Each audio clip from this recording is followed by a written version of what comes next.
I have really been looking forward to this one for a long time. And this is Ray coming into In the Know with us today to talk about his backstory.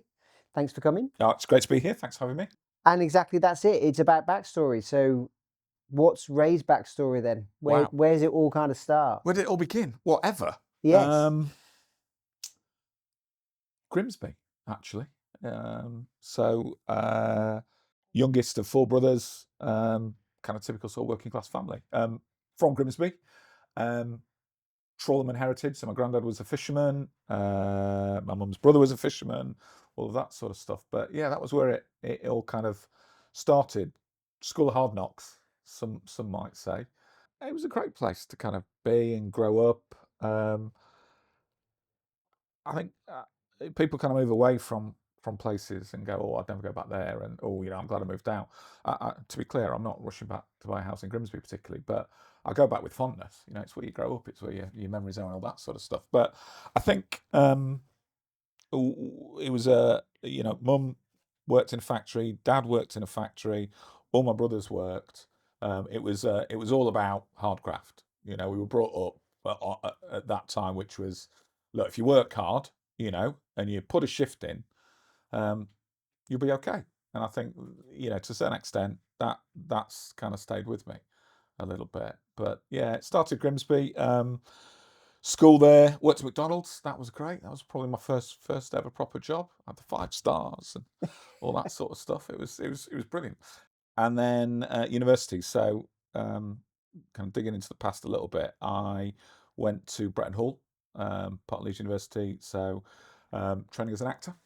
So sort of classically trained actor. Clearly not very good because I do this for a living now. But that was a kind of great 3 years at university.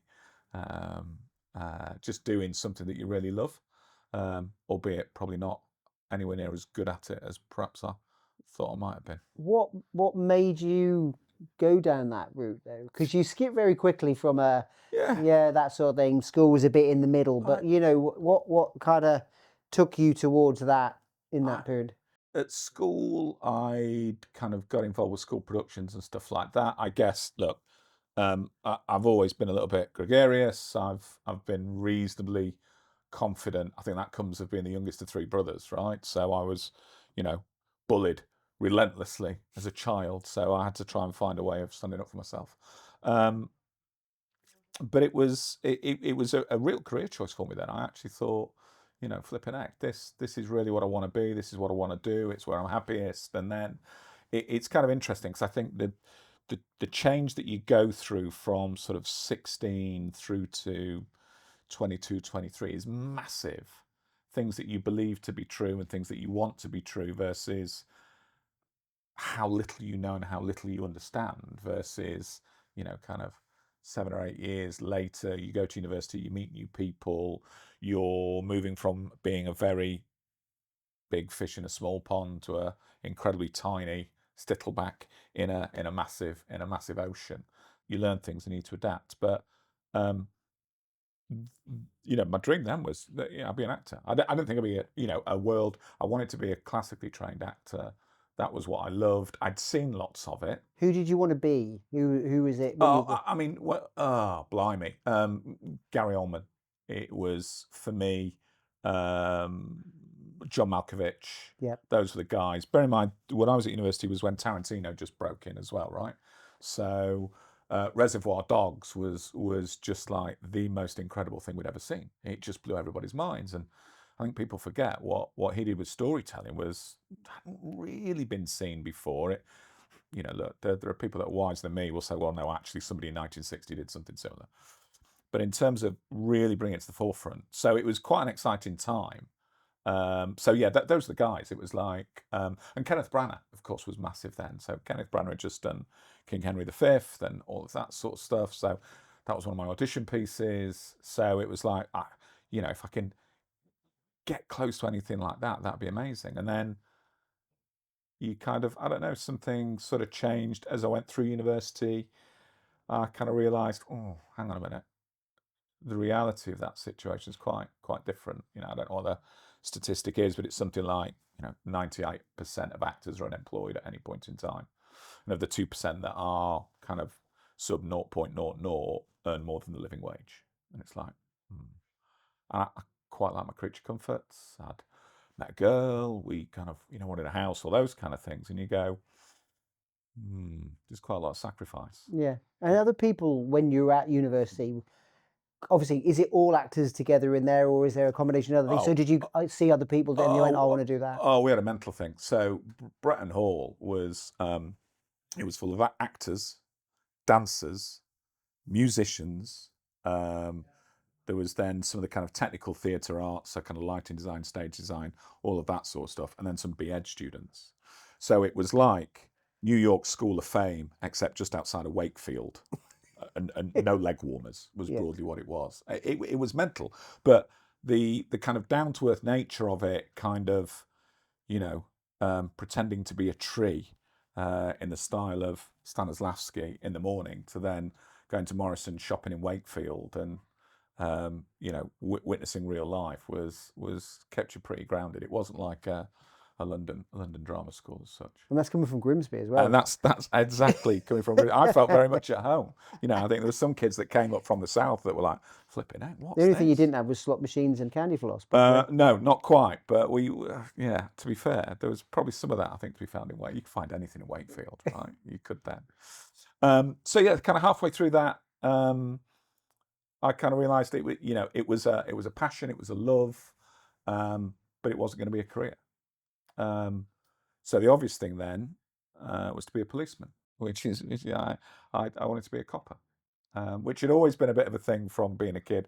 My brother was a police officer, so I tried to join the police, and I actually applied 3 times and was rejected on each occasion. But then it was quite a long process, almost 6 months, something like that. You kind of go through it all, and then at the end they go, "No thanks." And you're like, "Oh shit, right, okay. What do I do now?" And that was what kind of got me into contact centres. Eventually, was I was going to be a copper. I was going to be an actor. Decided I didn't want to be that. I thought I'd be a copper.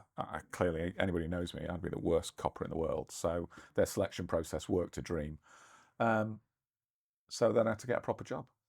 what's home talking about to you at that point when you're kind of navigating these kind of things, especially with older brothers doing a bit of a Yeah, and they were all, again, I think one of the things that you talk about what sort of influence you, I do think, the place that you come from, the kind of environment that you come from influences you. I had 3 elder brothers who were all very, very successful in their own right. One from a business perspective, one senior police officer, other was a really successful musician. You just like, flipping out. so two of the I things kind you of had wanted to. to be like. I kind of had to sort of, they had a big influence on me. So, but you have to compete. To be honest, the mood music from home was pretty consistent. Do what you like as long as you can pay your way. Yeah, If as long as you got a job and you're earning, you do what you want. That's yeah, okay. But what you can't do is not pay your way. What you can't do is earn. What you can't do is, kind of sit in a corner, be all melancholy yeah, about how tough life is and how it's a shame that you're not a professional actor. Actually, go and do something about it. And that goes back to that sort of, working class roots. If you work hard, good things will happen. There's a thing that it's easier to find work when you're in work, and I'm a big believer of that. I think if you're, I got three sons at the moment. Conversations I've had with them in the past is, don't wait for your dream job because it might be a while. Get into work. Earn money, pay your way, and you'll find your way eventually. yeah, But don't put everything else all on hold. I personally don't think that's right. yeah. I think you're right as well. There's sometimes there's too much pressure of you need to start on that day and you need to do that path at that journey. Yeah, That the world moves around so quickly that, like you yeah. said, as long as you get into the working environment, the navigation will go I where it think needs to so, and go. it's a lot of it. If I look back, I'd always worked. There were plenty of other people there. And it's always quite interesting when you start talking about what was your first job. I said mine was McDonald's. Actually, it wasn't. My first job was mixing plaster for my cousin's husband during the summer holidays at the age of 14. I think it's probably legal now, Yeah. but back then it was great because I don't know, whatever it was, I earned £1 an hour or something like that. Yeah. It was brilliant. Yeah. And the exposure that you get. But the whole defined sequence to have to do things this way, I've never subscribed to that particularly. In terms of career paths and stuff like that, right? I'll get onto that, I'm sure. But there wasn't a really well drawn out plan that said, well, I'm going to go from here to here to here to here to here, and I'll end up there. Things change too much that influence. I think you run the risk of subscribing to something that precludes you from something that might actually be more attractive if you're not careful. Yeah. And I certainly would never want to do that. I'm a little not quite happy-go-lucky, but let's see what's going to happen. So call center then. When did that? How So literally, I tried to join the police force, couldn't get in, was devastated, and didn't have a clue what I was going to do with my life really. At that point, I'd got a, as one of my older brothers reminded me, I got a Mickey Mouse degree. It was a BA honours in theatre art. It's not physics, it's not maths, it's not science, it's not computing. So I was applying for all kinds of jobs, literally anything, because I ended up working in a petrol station, Alderley Edge. So, and this was a time of Beckham at Man United and all of those kind of things. And I was doing that for a while because I just wanted to earn, whilst I figured out what the hell I wanted to do. My older brother worked in business. He put me in touch. He put me in touch with one of his HR colleagues. Say, look, spend some time with her. She'll do some stuff, kind of figure out what your strengths are, what you're good at, all of that sort of thing. Which I didn't know at the time. It was just rudimentary psychometric testing and stuff like that. She interviewed me, had a conversation. She basically came back and said, look, actually, you're clearly a confident communicator. You got a big personality. You like people. There's probably something in management and people leadership and management, that kind of thing. Have you thought about that? Never given it a second thought. So then I started applying for contact center work because it was like a routine. It was an office environment. That was kind of what I wanted. And if I'm honest, first few interviews that I had, they'd say, "Oh, so you've see here, but you did acting at university." Yeah, that's right, I did. Yeah. How do we know that you're not lying then? What, I'm lying to do a minimum wage contact center job? Really? Is that what you? But that was literally kind of what I was like. Well, no, that was what I did, and I loved that, and it was great. But actually, I want to do this. Well, how do we know that you're not just going to do this and then you're just waiting for a casting call? And Oh, okay. well, I should be so lucky, quite frankly. Yeah. And then I eventually got a job working for the AA, the Automobile Association, which was it was just such good fun when I look back. So this is a time, I don't know where, 96, something like that, 95, 96. So mobile phones fairly scarce, home computing fairly limited. So one of my jobs was AA travel. So as an AA member, you could call up and say, oh, hello, I'm traveling from Newcastle to visit my son at university in Bristol. Can you send me a route map? And I would go to a dumb terminal, I'd put in information, print it off, put it in an envelope, and send it out. Right? Amazing. That was the world that we were in. It was absolutely mind blowing. But it was really on the cusp of kind of home computing and all of that sort of stuff coming through. So the world changed massively whilst I was there. But I was fortunate enough there. That was where I met Anne-Marie Stagg. So I worked for Anne-Marie Stagg. So my first ever promotion was Anne-Marie Stagg promoted me to a team leader at the AA when Anne-Marie was there. And at the time, I remember she said, "I'm taking a chance on you, but I think it's a chance worth taking." And I'll never forget that, And I've always, therefore, tried to do that in my career, where sometimes you got to take a chance. Do you know what? Some of them will work, some of them won't. But yeah, that was my first sort of management role, and I was whatever I was then, 25, 26, managing a team of fairly hard-nosed, middle-aged women who knew a million times more than me and were wondering what this snotty lad's talking about in terms of average handling times and attendance and all of that sort of stuff. It was it was a great schooling, but at that point, I really enjoyed it, and I couldn't tell you precisely what it was, but I got up in the morning and I enjoyed going to work, and when I finished work, I felt like I'd made a bit of a difference. To your point though, massively intimidating. So talk about Huge. learn a lot in terms of how to communicate, how to kind of navigate difficult situations from an Yeah, emotional but also confrontational perspective, I'm pretty sure. for sure. It was learn fast, and it wasn't for the faint-hearted. But I had some brilliant, when I look back, there were some great people there actually, that took time and cared. Yeah. And I think, yeah, the care thing's really important. That's something that stuck with me right the way through my career. There's some people that went out the way to make sure that I was okay, and equally were able to kind of feel my collar a little bit and say, "Hey, up, sunshine. Yeah. Yeah, wind that in, will you? Yeah. Because Yeah. you're not doing anybody any A favors." kind of indirect coaching role, isn't it, in terms Oh, of for some of those sure. people? Do you know what I Yeah, mean? yeah, for sure. And it was, it was a great schooling, but it enthused me. Um, I was like, I never thought I'd end up working in call centers. That was never, kind of going back to that wasn't part of the plan. Once I got in there, I don't know, the people, the camaraderie, the challenge. You never know what's coming next. And those of us that've been in this industry, I think it's one of the common things that defines us all. We're all borderline adrenaline junkies, right? Because we know something's going to go wrong, and we're the ones that are going to fix it. And I think it was that sort of energy that goes with it that kind of makes it exciting. But they say it takes a village, right? It takes a village, and I think it did. Anne-Marie was a big part of my career during those early stages, right? Yeah. As were a number of other people. I was very lucky. So team leader at AA, Yeah.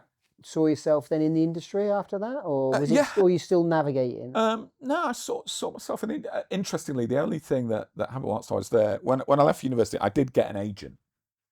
By the way, actors get agents not because they're good, just because agents are speculating, and they'll take anyone really because it just boosts the numbers. And it was quite funny. I remember getting a call from my agent. So I probably haven't spoken to him in 2.5 years since leaving university. To say, we've got a casting call, and it was for flipping heck. What was the TV program? The police one with Nick Berry. Oh, Uh, based in Yorkshire, yeah. wasn't it? Oh my word, what was that called? That's old age for you, isn't it? Yeah. Anyway, whatever that was, and it was a casting call, and they said, would you be interested? It's just a small role for one episode." And I said, "What is it?" And they said, "It's a pig farmer." And I said, "No, I think I'm okay. Thanks very much." And that was the end of that Yeah, I was career. gonna say when you close that door. That the door was firmly closed on pig farmer. But yeah, look, I was young, I was ambitious. Wanted to get married, buy a house, all those kind of things. So, and I had this thing in the background. My brothers were quite successful. You work hard. So I started looking around. So I went from the AA to I went from the AA to Ventrica. Ventrica, that's where I am now. Vertex. I only work for organisations beginning with V. So I worked for Vertex. So Anne-Marie Stagg went across to Vertex. She pulled me across. And that was where I first kind of got into really close to outsourcing. So at that point, I came across Vertex were consolidating all the utilities together. So I kind of did some stuff on that. But they'd also set up this outsourcing arm. And I looked after Bet Direct, which was their kind of first non-utilities win, and I absolutely loved it. They're kind of building something from scratch, working with clients, all of that sort of stuff. Really, really got me excited. And it was sport. I mean, I'm not a sport. I quite like sport, but it was a really exciting environment to be part of. So I did that, culminating in. So again, go back in time, right? This is a telephone betting operation. Yeah. So we literally took bets on slips in triplicate. Yeah. So hard copy here, copy for filing there, copy for it. It was just bonkers, and it kind of peaked with doing Grand National and having to bring in circa like 700 people out of nowhere Yeah. to satisfy a 15-minute demand before the Grand National race went off. It was just bonkers. But again, that got me really excited, really enjoyed it. Whole different set of challenges. From there, I then went to work for BT Cellnet, show my age. So back in the days before it became O2. So Was that in Leeds, or where did you? well, so Leeds, but I did Bury. I was gonna say, were you moving around at that point? Or were you still in that northwest area? Still in the northwest. So I'd always stayed in the northwest and then travelled out. So it was they'd actually just started to build the Bury Centre. Bury. I'm in the north. It's Bury. Yeah. The Bury operation. So that was when prepaid phones were really taking off and all of that. So got involved with that, and that was fascinating. That was again build from scratch, brownfield, fit out the building, recruit in, all of that sort of stuff. That was a crazy time. Yeah.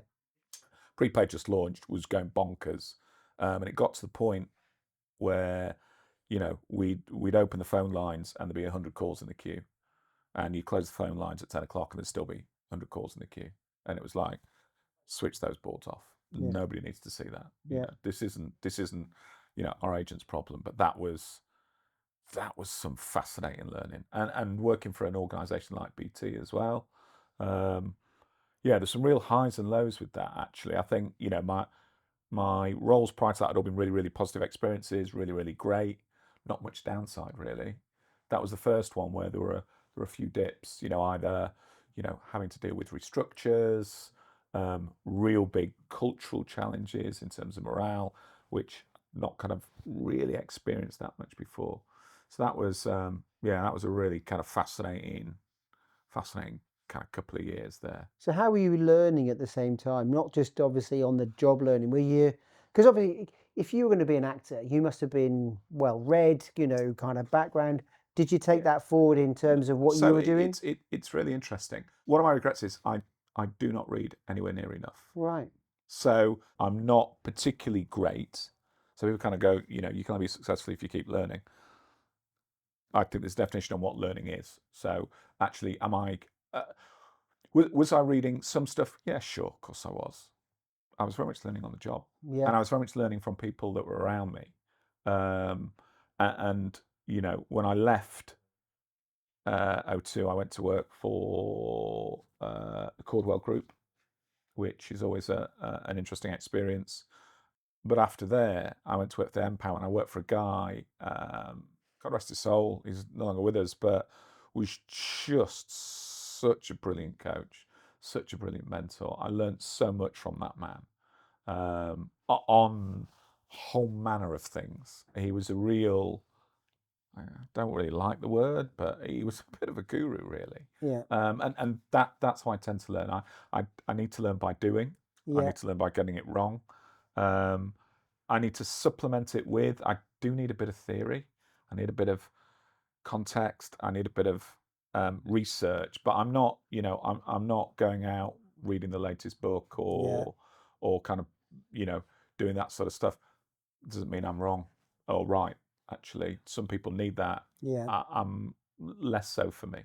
Okay. So where's the world taking you then? Because So management roles, BT, building sites, you know, where it where was are just you going? bonkers. So from there was Npower. Npower was fascinating. So what I did there was, it was more kind of program project management as opposed to hands-on operational management. So it was the time when the utility business was all collapsing into each other. There was organisations smashing together. So I came in to set up an operation for Npower, which was bringing in part of Yorkshire Electricity, part of Midlands Gas, and creating a back office operation. But my role wasn't to run it. My role was to get the site up and running, recruit the leadership team,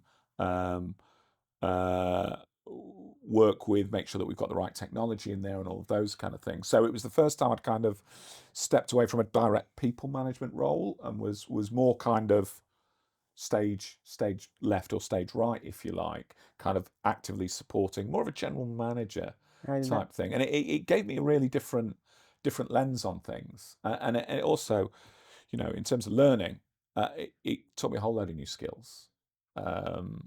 You know, you know, critical milestones, the sequencing, and how disruptive things can be if you haven't really thought through the pros and cons of stuff. My technology knowledge stepped on massively because we were looking at deploying telephony systems. Work with telephony systems, of course I had, but actually now I was part of the team that was actually choosing which one, how it would be deployed, how it'd be rolled out, what the roadmap is, all of those, what functions, features, benefits. So there was a really, really helpful toolkit that I'd not really explored before, that I was fortunate enough to kind of play around with and broaden my understanding. And yeah, that was a people kind of go, what's the favorite job you've ever had? I mean, McDonald's was one of them for sure, and I genuinely mean that. It's not even a joke. But those 2 years were, I think, because I learned the most in such a short, concentrated period of time. Kind of always, and I built something. I built this thing that was nothing, and when I walked away, we were employing 600 people. It was a great place to work. It was successful. Yeah, it had a bit of a mark on it, I think.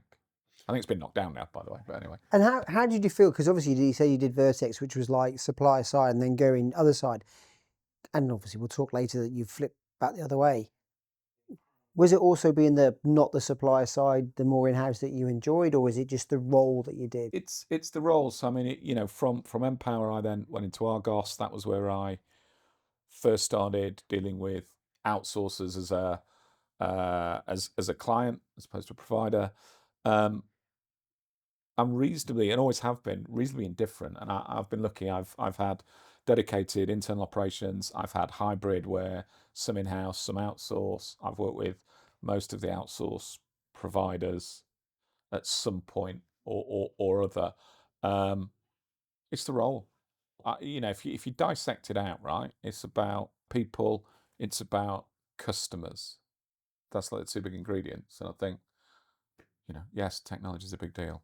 AI is great, but actually the two big things is people and customers, and what you get with that, what you never quite know what you're going to get with that, because people will behave how they want to behave, and customers will behave how they want to behave, and our job is knitting the two together and delivering a brilliant outcome.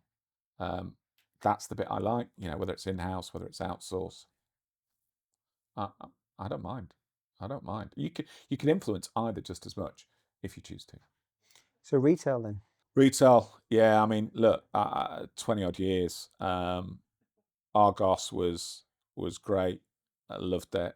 I only went in for 6 months and stayed, whatever it was, 9 years, 8 years, whatever. And that was fascinating, because that was the first. We were chasing double-digit year-on-year growth, and like trying to remember the corners that we cut and where we put the corners, so that when we did have some time, we could stitch them back on. It was bonkers. And when I look at retail now, where very rarely do you see that kind of growth. In fact, it's often the opposite of that. It was pretty lucky to see that. It was adrenaline junkie time. We were ripping out e-commerce systems. Home delivery had only really just started to kick off. I remember being pulled into a room in Milton Keynes when Tesco launched their grocery delivery proposition, and were offering a 2-hour time window. Way back then, the best anyone was doing from a delivery perspective was, we'll be here some point Wednesday, thanks very much. And it sent us into a tailspin. So how can they do 2 hours? Why can't we? What is it that we have got? And the pace of change at that point, you then had Amazon rocking up going, ha ha, here we are. It was petrifying, but brilliant. I mean, it was amazing to be at the front of that. Social media customer service kicking off. So, I was involved with Argos Helpers, which I believe, I'm sure somebody will comment and tell me otherwise, was one of the first, if not the first, customer service Twitter handle in the UK. And I don't even know what year that was, but and that was from something that I did with one of the some of the marketing team where they were going, we think this Twitter thing's quite good. We should probably talk to customers on there. And I remember talking to my boss about it and going, listen, I think we're going to trial this thing and put this thing up and we'll do a bit of a test and learn. It'll all be okay. Don't worry about it. Everything's fine. And it's like this social media thing. So people post up about what they're doing. Yeah. What? And photos. And yeah, I grew up in the Cold War. He said, we didn't tell anybody anything. And you're like, well, yeah, you're right. And you look at how that's gone now. But, you know, boy, was I lucky to be at the start and to witness those things blowing up. Yeah. And then, you know, track that now 20 years on, and we're still probably wrestling with some of the same problems we were wrestling with 20 years ago. But yeah, so that was Argos. Brilliant schooling. I wept when I left that organisation. It meant that much to me. I'd given so much. I'd learnt so much. The people there, yeah, and I didn't expect that. And it literally, I remember kind of getting here's your cufflinks. Thanks very much, Ray. And I remembered like literally almost breaking down. It was like I didn't realise that I was that emotionally connected. You find that with quite a few companies at that era. You know, Vodafone was another one. Sky was another one. Yeah. That kind of like, you know, stratospheric. What people would call them hyperscalers now, but they were at that time. And the friendships and the connections and everything that you create during that period of your career are just irreplaceable. Yeah, for sure. It was, and the only thing, you know, I can compare it to is, you know, COVID. I think COVID was a similar thing for teams.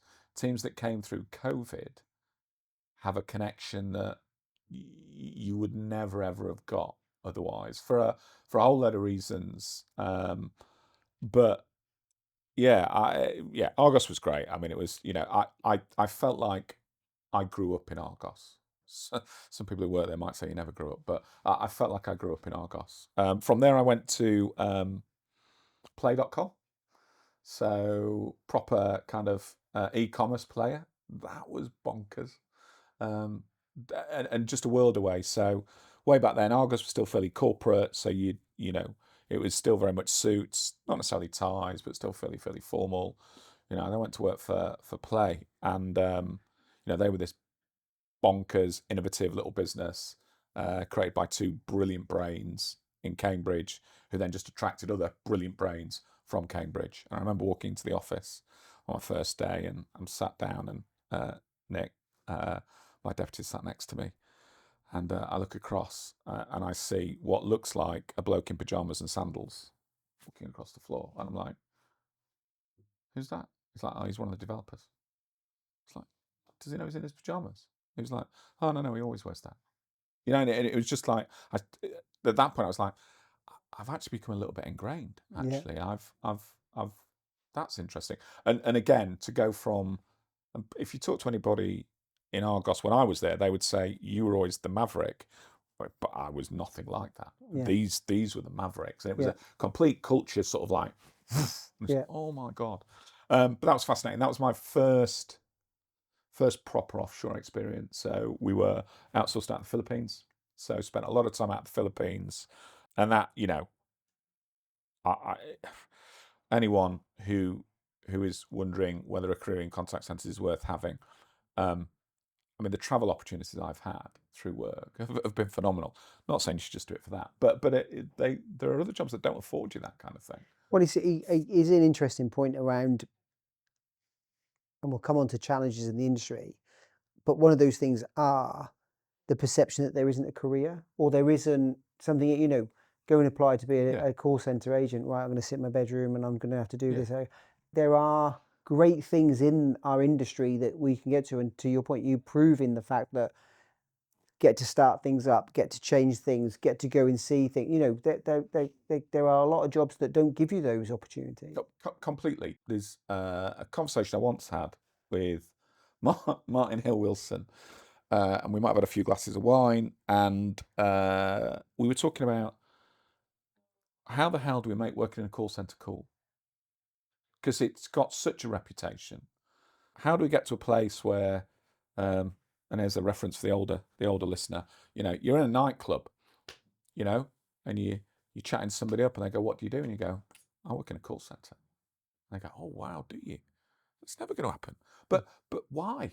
Yeah. Because it's like the opportunity that you get, the people that I've met on my career that started in a call center that have now gone off and done the most amazing things in different organizations, in different businesses, either completely different things, but it gave them the springboard, or have shot off into a kind of specialist area and have become, running their own business because they're that bloody good at what they do. Of course, the businesses can do that. I think we get really bad press. Yeah. Well, not bad press. Sorry, I think we are overlooked. So when you moved into kind of looking at offshore and that kind of Yeah, stuff, what's happened at home at the same time? Because that seems to be that you're flying around a little yeah. bit. You Look, hey, look. It was nothing to worry about. no everything to worry about. It was brilliant and it was tough. Look, I lost a marriage through my work.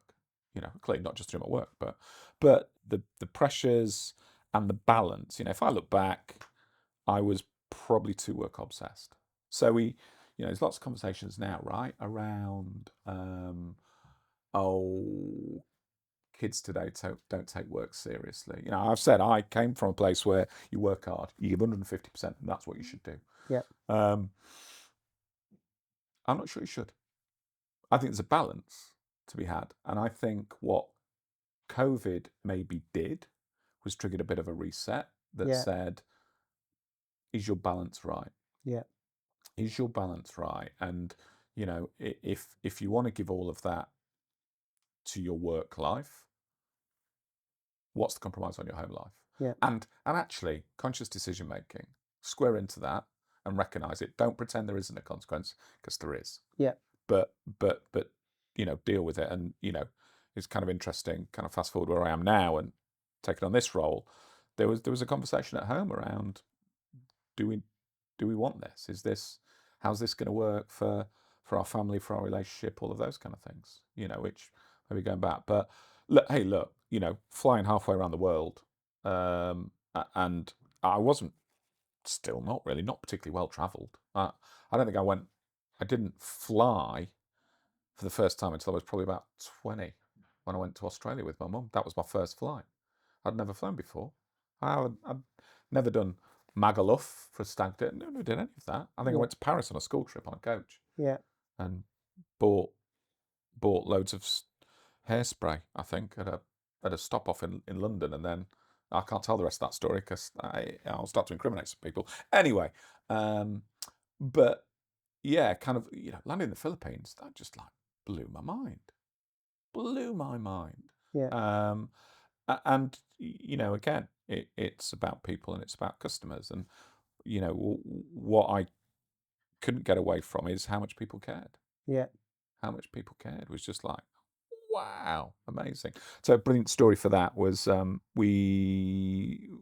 it was the Christmas, can't remember when it was. Anybody in retail will probably remember it. They'll have it tattooed. It was when snow came Christmas, last 2 weeks of Christmas, and basically wiped out loads of online deliveries. It was just an absolute car crash. Play.com was massively hit, and the Philippines were really struggling because they didn't really know what snow was, don't really understand the concept of post offices, all that sort of stuff. So we were like, right, a load of us got on a plane, let's go over there and support the teams. And we were on the ground with the teams, and we're helping, and a lot of it was email comms. And he'd sit and say, hi, what's your name? So it's Jesus. I was like, okay, Jesus, how are you today? Yeah, I'm okay, thanks very much. And I'm sat with him and we're writing emails, and he signs his name Gary, and I'm like, that's not your name. He's like, yeah, but we were told that to use English names. I said, okay, we stop that immediately. We're not doing that game. Absolutely not. From here, no. You put your own names. Although, have you got a middle name? Because, hi, I'm sorry your delivery hasn't arrived. Thanks, Jesus. I'm not sure that's going to hit the right note for me. Yeah. So, but use your middle name. But it was just like, that sort of stuff is just like, Yeah. what we thinking back in the day? I'd hope we would never dream of doing that now. I'm sure there are some rare cases, but what's that about? Let's pretend we're not in the Philippines. No. Not So for after me. Play, then where was next? Play was Sainsbury's. So I'd never done grocery. So loved retail, always general merchandise. Um, I like food. So actually, an opportunity to get into food and Sainsbury's as well. At that point was a really really interesting business. I had a great time. They were massively accelerating their grocery home delivery service. So again, it was one of those building something. They were changing the website. Um, what I learned there was how much people care about food and how it's so incredibly emotive. I mean, people buying, £10,000 TVs is fairly emotive, but how people can obsess over a piece of Stilton that they believe hasn't got enough mould in it and therefore can't possibly be Stilton baffled my brain. And it was incredible. And again, I was very lucky. I worked with some super people in that organisation. Sarah Warby was the was the marketing director, and just phenomenal. And this was now more, so she knew nothing about call centres. She probably does actually, but what I was looking at then was leaders, really really good leaders, and there were some great role models there. And I really enjoyed Sainsbury's. That was a probably outsourced model. Um, when I took that job, they said, right, the outsourced call centres, there's one in Glasgow, one in Newry, and one in Bangor. And I'm like, okay, well, Bangor's not too far from me because I'm in the northwest. Okay, that's probably doable. I could probably spend more time in Bangor. That'll be okay. Because you didn't really do home working at that point in time. So, okay, that'll work. All good. Signed the contract. First week down in head office, and somebody saw my travel, and they said, okay, when do you want to go to Bangor? And I said, well, I'm going to go on Thursday. And they said, okay, we'll sort your flight. I said, no, it's okay. I don't need that. I just drive from home. And they said, no, it's Bangor, Northern Ireland. And I was like, oh my God, attention to detail, right? I mean, it didn't make huge amounts of difference, but Sainsbury's was great. And again, it was just a very, very exciting time to be there. And that was probably the first taste that I got for a corporate organisation that really walked the talk in terms of values. It wasn't statements on a poster. There was some real bite. You could sense it, you could feel it. Some of the mechanics around, bonus was all around CSAT in store. So if CSAT in store isn't where it needs to be, nobody gets a bonus. So by the way, that isn't just a store problem, it's an everybody problem. And therefore, whether you're a buyer or a merchandiser or, you're in the warehouse or distribution or whatever you are, you've all got a role to play in this. And actually, that's why that's the single most important measure. It was then. Stuff like that, resonated. I like that a lot. I like that a lot. And is that where it started to shape your leadership style at Yeah, that for point? sure. Yeah, I mean, I'd learned bits. I don't think I was aware enough. I still saw myself as kind of a functional. I was a call center kid. Yeah. But I think that was where I was probably more conscious, and because I was starting to get involved in broader activities, so things like service delivery in store as opposed to a contact center, and getting some exposure and being asked to input and engage and get involved in that sort of stuff. That was like, oh, okay, there is a bigger world then. It's not just a headset. There is more out there. So yeah, I think so. And then I got the tap on the shoulder from John Lewis, which as a retail kid, and seeing John Lewis at the top of every CSAT survey you ever see was a bit of a, Yeah. well, when they come knocking. There isn't much better than that, really, is there? When you like, not No, in that retail. no. I don't believe there is. And I had, I don't know, 8 years, 7 years, can't remember what it was. That was phenomenal. I mean, some stuff petrifying, some stuff blew your mind.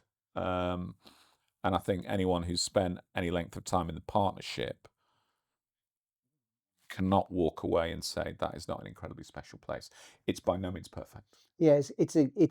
It's like a double-edged sword, isn't Oh, it? for sure. It's its superpower, but also its Achilles heel.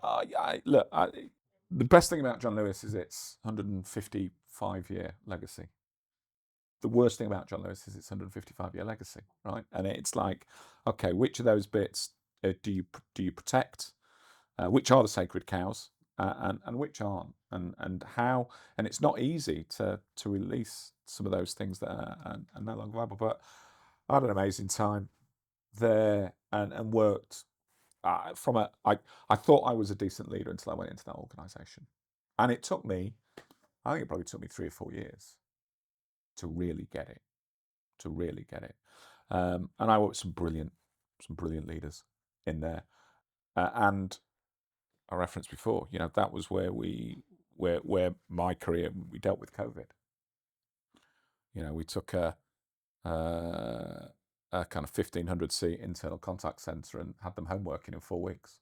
Prior to that, I think I'd been trying to build a project to develop home working as a strategy. It was going to take us 4 years to do, but suddenly we managed to turn it around in 4 weeks. It's like, wow. Yeah. And I had the Waitrose side as well. So all of the challenges around grocery shopping and what happens there, and the emotion on vulnerable customers who can't get delivery slots and stuff like that. It was just like, oh, wowzers. It's But almost being part of key workers, isn't it? yeah, and there's lots. People will get excitable about it. Are they key workers? Aren't they key workers? My view is our colleagues in our shops were key workers. Yeah. There's no question of that. They were choosing to turn up every day, and at that time, don't forget, we didn't know everything that we know now. We didn't really understand the levels of vulnerability or not. They were choosing to turn up in a potentially dangerous environment where they could pick up this horrible, potentially deadly disease, and they chose to do that. And they turned up, and we had colleagues from shops, John Lewis shops, who would also say, "Okay, I'm gonna put a shift in, and I'm gonna go and help because the pressure on it was, look.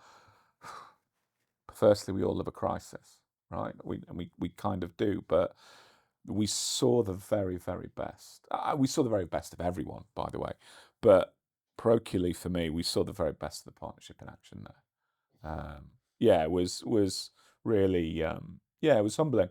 And it's not all perfect. There's some things that are quite infuriating. But on the whole, special place for sure. So Ventrica then. New in? Can we count the days? Is it 30 I've days in? I've stopped counting. Have you? Yeah. Honeymoon period's finished? I don't think there was one. It was probably a weekend away. Was the honeymoon period. So hey, look, I still pinch myself a little bit. The plan was never to be a CEO particularly, but the opportunity presented itself, and there's a responsibility that I probably feel heavier than I anticipated. You kind of leading an organization. We employ 600 odd people. It's a really, really tough environment. We've got to work really, really hard. We've got to make some tricky decisions. And those 600 people are dependent on those decisions being the right ones.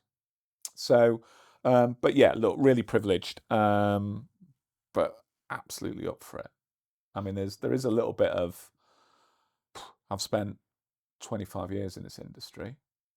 I've had an amazing career by my standards. And I think this is the opportunity. So you talk about challenges. So just in terms of not necessarily for Ventrica, but for the industry. So what are you seeing as those big hurdles that both internal and external organisations have got to get over? Look, I don't want to. People have got to work out what they're doing with tech, right? It doesn't warrant much more conversation than that. Technology is great. Using the right way can be really, really helpful. Think about what you want as opposed to, I'm going to go and do that bit of tech because I've heard it's great, or I read a Forbes article. Because fundamentally, We're about people and we're about customers. Technology can massively help that dynamic. It can massively impact that dynamic. And I think as an industry, we've got to be. I think as an industry, we've got to be honest with ourselves. We've got to be honest with our clients. I think there's, a load of stuff out there that is probably ill-judged and ill-informed, and I think we've got to be better than that. Most times we are, but I think we need to try harder. We are people businesses, and we will always be people businesses. Yes, the scale of our people is going to reduce eventually in some way, shape, or form. Of course it is. But the minute you lose that focus and you stop thinking that's the most important bit of what you do, I think you've got a real problem on your hands, for sure. So I think, in our industry, keeping the people focus, and even the language, we talk about FTEs, we talk about bums on seats. How about use the word people? That'd be quite nice. Use the word people. How many FTE have you got? I've no idea, but I can tell you I've got 400 people. Yeah. What do you think about that? Oh, okay, that's interesting. I think there's just little things like that we just need to humanize in a time when it feels like we are advocating tech, which we should advocate in the right way. We run the risk of dehumanizing what we're doing, and I think we've put the human back in. And I'm not against technology at all. I'm a massive fan, and I think we just need to use it sensibly. And I think we're nowhere near the surface of what we can really, really do. Yeah. But I my preach is balance. Is balance. So the team, you made some changes, I assume, and that kind of stuff. So what if the team now say, "Who are you?" Yep. What are they going to say about you? Me or Ventrica? You. Me. I might involve a few swear words. That's a really good question. What would they say? I think they would say, gives a shit. And by the way, that doesn't mean that Ian didn't, because he categorically did. But I kind of talk from the hip a little bit, because I think that's important. John Lewis taught me a lot about authenticity, and I prize that heavily than I ever have done. So I think they would say that they trust me. I think they would say that I give a shit.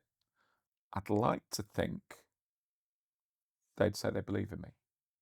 And trust and belief is a different thing, right? Yeah. You can trust somebody, but you don't necessarily believe in them. That's what I think they would say.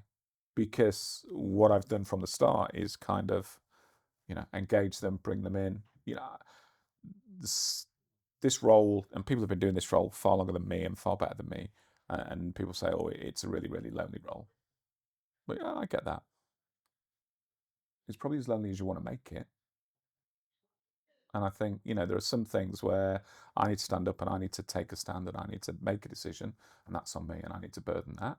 But actually, I've got a bloody brilliant team, right? I've got some superstars. I would be a lunatic if I think I can make some of these decisions without their input, without actually letting them tell me what the decision I should be making is. That's what I learned from call centers working on the phones in the AA was around, look, there was a guy, I won't name him, we were on the phones, and one of the other things that we used to do is we get calls from customers who'd ring up and say, hi, I'm lost. And they pulled up at the AA phone booths or whatever, right? Or, they go to a phone box and they call them up, hi, I'm lost. I'm trying to get to Watford to Chiswick. And we have AA map. Part of our training was to read a map, and we'd guide them in, right? So we're in the booths, there's a guy next to me, and of course, as agents, you sense it. I can sense that, let's call him Dave. I can sense that Dave's getting quite agitated here. Oh, what's going on? Oh, no. So, of course, my call finishes. Are you all right? And he's like, sorry, can I just put you on hold a second, sir? He's like, he said, this customer, he wants to get from Watford to Chiswick. I'm telling him he needs to go down the M1, go straight over the river. And he's arguing with me, saying that there isn't a river, And I'm like, what do you mean? He said, well, I've got the map here, and I'm talking to him. So look, he's going from Watford to Chiswick, so he needs to go straight down the M1, over the river, and in central London. And I'm like, Dave, that's the M25, because it was a blue motorway, right? Now, it's just really, really silly example, but actually what he needed to do then was sound off. He was losing his mind. What got him out of that pickle was that he had a mate next to him that he could talk to. It's kind of no different if you were in the badge that I currently wear. I'd be bonkers to not be tapping, you know, Tammy on the shoulder, Clint, Claire, Siobhan, any of those teams, say, hey, listen, what do you think about this? What do we do with this thing here? That's how we'll win. That's how we'll succeed. You know, that's how I'll protect, you know, the 600 people that we employ. And that's what it's about, I think. I genuinely don't think you can overcomplicate it as much as you like. I genuinely think that's what it's about. And what do you think the market would say about Ventrica then? Or what do you want the market to hear about you? What I would like the market to say about us, they won't be able to say it about us now. What I would like them to say about us in, please God, 6 months, 12 months, is we really trust Ventrica. They're honest, they're transparent, they bring common sense to the table, and they do what they promise, and they give a shit. And if I'm honest, if that's what people would say about us in 6 to 12 months' time, I'm a winner. I've won. I've absolutely won. Yeah. Because I think, again, we don't want to be the biggest call centre in the world. That's not the game. I've spent 25 years leading people and trying to do great things for customers. That's all that Ventrica needs to do. Let's lead our people well. Let's do great things for end user customer and for our clients. Let's do it in a transparent way. Let's do it in an honest way. I'm a massive believer in, you know, let's simplify stuff. I think it's really easy to overcomplicate things. I mean, strip it back. What is it we're trying to do? What's the easiest, most successful route of doing it? Can we just go off and do that? That'd be brilliant. Let's not get distracted by this or that or the other. And I think that's the approach, circling back, you know, with tech. What is it you're actually trying to do? What is it that you're actually trying to do here? Focus on that. Get a plan. Execute it. How hard can it be? So you can go back to the Grimsby family reunion now, can't you, with your brothers and do the I've done all right now, haven't you? Do you know what I mean? In terms of that thing of doing the you wanted to be an actor, somebody was, that sort of thing. So you can hold your head up high now, can't you? Yeah, I mean, look, I'd always held my head up high. And they've always cheered on from the sidelines. They still don't understand what the bloody hell I do. I mean, my mum, God rest her soul, when I worked at Argos, it was just easier to tell her I worked in a shop and I handed out catalogues. Because if I started to talk to her about average handling times and occupancy, she'd have probably asked me to leave the room. But yeah, look, I'm proud of what I've done. I think my proudest moment is yet to come. It's not going to be easy, but yeah, the brothers will give a wry smile, I think. But I'm still the baby brother, right? So they'll still You'll still get a kick in. and quite right too. And you're never going to get too big for your boots, are you? When you've got 3 older brothers on the pitch. So I'm in a good place, but it wasn't planned. I think that's the only thing. Is there a career in contact centres? Well, yeah, I started on the phones. I literally, I earned, I think I was on £7,400 when I started as an agent in 1996, whenever that was. Right, that was where I started, and I got a lucky chance, and then I took some lucky chances. You make your own luck a little bit, you do, but you don't have to have it all planned out. Work hard. Well, I've learned some really new things about you. The mutuality of the fact that I'm coastal town as well, so had Yeah. exactly the same experiences and everything. But I thoroughly enjoyed every moment, and thanks for coming, Ray. No, look, thanks for having me. I really appreciated it.